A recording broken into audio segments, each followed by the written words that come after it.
भुवनेश्वर जयदेव विहार निकटू भ्रमण जलछत्र अनफिल कार्यक्रम आरंभ होईछि। अग्रणी सामाजिक संगठन जय ओडिशा पक्षर चलित वर्ष यार आयोजन करा जायछि। गत 3 वर्ष धरी यह कार्यक्रम करा जाउछि। बढ़ुवा खरा और गरम को दृष्टि रखी सहर समस्त जनगहलीपूर्ण स्थान में यह गाड़ी बुलिब। यार मुख्य उद्देश्य होछि जे बुला बिकाली ऑटो चालक और छात्र छात्री को आश्वस्ति देव। एथिरे जय ओडिशा प्रतिष्ठाता रुद्र सामंतराय यह उद्देश्य बाबद सूचना देथिले।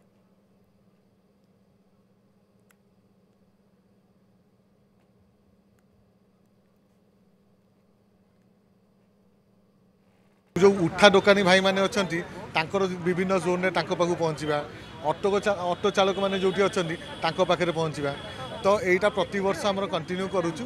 आज भी आमे एटा आरंभ करछु। 2 मास जाए नियरली जेतेबेले भी खरा थिबो आमे लोकन पाखरे पहुँची